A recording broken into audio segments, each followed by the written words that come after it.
সমন্বয়ক এই মুহূর্তে সমন্বয়ক পরিচয়টা অনেক জায়গায় সম্মানের, আবার অনেক জায়গায় বিষয়টা হজমেরও না।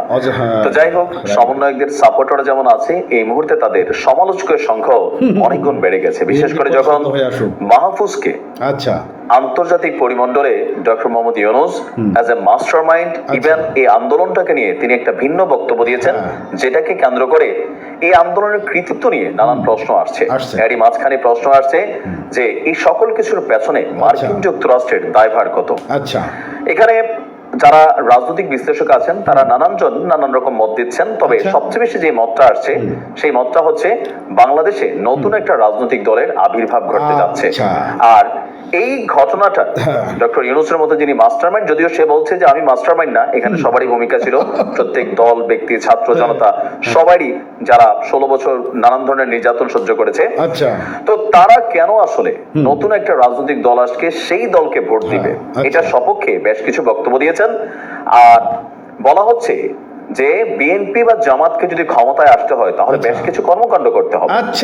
মাহফুজের দেওয়া বক্তব্য অনুযায়ী বিএনপি কে পরিশুদ্ধ হয়ে আসতে হবে। কেমন পরিশুদ্ধ? সে তার ভাষায় বলছে যে একটা দল ক্ষমতা থেকে গেলে আরেকটা দল ক্ষমতায় আসে, যেমন আওয়ামী লীগ এখন নাই, বিএনপি আসছে। বাংলাদেশের বিভিন্ন জায়গায় ইতিমধ্যে বিএনপির বেশ কিছু কর্মকাণ্ড বিতর্কিত হয়েছে, যদিও দলের পক্ষ থেকে সর্বোচ্চ যিনি কমান্ডিং এ আছেন তারেক রহমান, মির্জা ফখরুল ইসলাম বা রিজভী সাহেবরা এগুলার ব্যাপারে আপনার অনেকে বহিষ্কার করেছেন। অনেককে বাংলাদেশের ইতিহাসে প্রথমবারের মতন দেখেছি দলের পক্ষ থেকে নিজের দলের কর্মীদের বিরুদ্ধে মামলাও করছেন, কিন্তু তারপরেও এই বিষয়গুলো স্বাভাবিক হচ্ছে না। এতে করে মাহফুজ মনে করছেন যে দুই একজন মানুষ পরিশুদ্ধ হলে হবে না, পুরো দলটাকে পরিশুদ্ধ করতে হবে। যে একটা সরকার বিদায় হলো, আমরা আবার বসবো, বিভিন্ন জায়গায় চাঁদাবাজি, টেন্ডারবাজি, দখলদারিত্ব, প্রশাসন থেকে শুরু করে একদম লো বা গ্রাসরুট লেভেল পর্যন্ত যে পরিবর্তনগুলো, সেগুলো বিএনপি কে করতে হবে। মানুষ কেন তৃতীয় শক্তিকে ভোট দেবে? কারণ জনগণের একটা বিরাট অংশ এই দৃশ্যপটকে দেখতে চায় না। এই কথা কিন্তু সত্য। আবার বিএনপি থেকে আওয়ামী লীগ আসলে ঠিক একই দৃশ্য, এগুলোতে আমরা কিন্তু বিরক্ত। তবে জামাতের ব্যাপারে কথাটা কি, জামাতের এবার কিন্তু একটা টার্নিং পয়েন্ট আইনা ফালাচ্ছে আপনার এই সমন্বয়করা। জামাতকে ঐতিহাসিক দায়ভার কোনটা?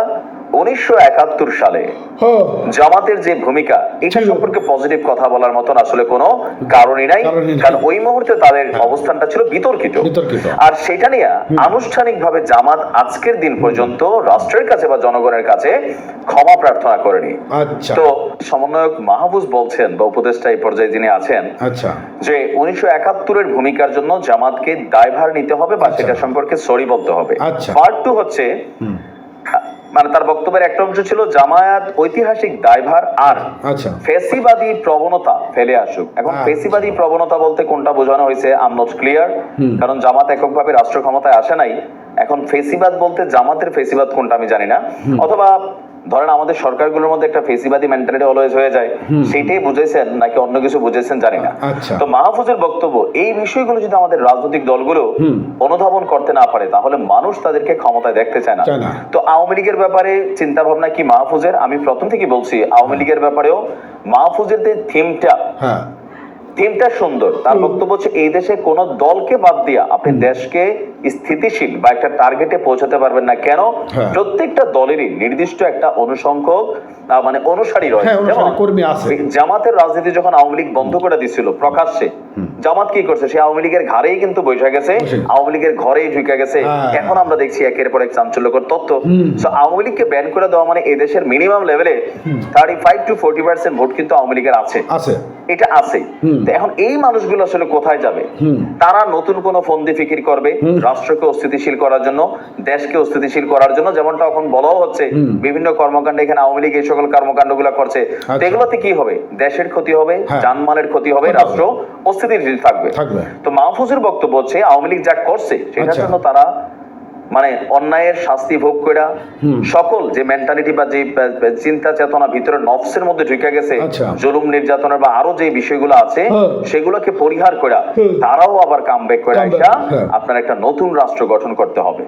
তবে এই মুহূর্তে আওয়ামী লীগের জন্য এগুলো সমস্যা না, কারণ কি আওয়ামী লীগ আগামী নির্বাচন 2 বছর পরে হোক 4 বছর পরে হোক আওয়ামী লীগ কিন্তু ক্ষমতায় আসবে না, আসবে বিএনপি। এখন বিএনপির জন্যই হচ্ছে মূল হেডেক। আপনার যদি নতুন কোন রাজনৈতিক শক্তি আসে, তো মাহফুজের বক্তব্যের মোদ্দা কথা আমরা যতটুকু বুঝতে পারতেছি এখানে তৃতীয় একটা রাজনৈতিক দল আসবে, এই সকল ইস্যুকে চিন্তা কইরা মানুষ আসলে ওই দলটাকে ভোট দিবে। এখন সেই দলটা কিভাবে সাজাবে, কে দলটার প্রধান হবে, কিভাবে কি করবে, সেটা আসলে এখন অনেকটা অস্পষ্ট, যেহেতু এটা লম্বা সময় তারা হাতে পাচ্ছে।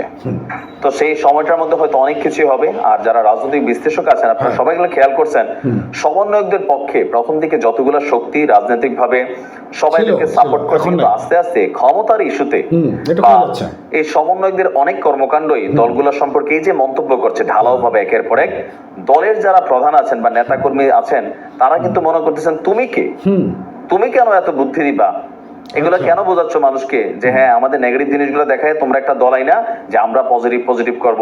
কেউ কেউ বলছেন তোমরা তো 5 জনই এখন ঠিকমতো মিলে থাকতে পারো না, নানান ধরনের মানে সমালোচনা কিন্তু সমন্বয়কদেরকে নিয়ে শুরু হয়ে গেছে। তো সেই জায়গা থেকে নতুন একটা রাজনৈতিক দল করে বাংলাদেশের প্রেক্ষাপটে ক্ষমতায় যাওয়া বা মাঠে টিকে থাকা, এতক্ষণ আপনি সাধারণ ছাত্র যে আপনি রাজনৈতিক দল গঠন করবেন, রাজনীতির মোকাবেলা রাজনীতি দিয়ে হবে, সেখানে নানান ঘটনা ঘটবে, তো সেটার সাথে আর জনগণকে কানেক্ট করে কিন্তু সোজা হবে না। কারণ এখনই যাদেরকে আমরা দেখছি সেই আন্দোলনের সময় তারা কিন্তু এখন ডিভাইডেশন, বিএনপির যারা আসিল তারা বিএনপিতে চলে গেছে, জামাতের তারা জামাতে চলে যাচ্ছে, গণ অধিকার তারা চলে যাচ্ছে, জাতীয় পার্টি তারা চলে যাচ্ছে, আওয়ামী লীগ তো নাই। তাহলে মূল সংখ্যাটা কতজন?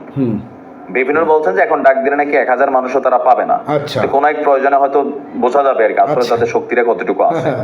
তো আপনি কি মনে করেন যে তৃতীয় শক্তি আসলে টিকবে নাকি টিকবে না? ভালো থাকবেন।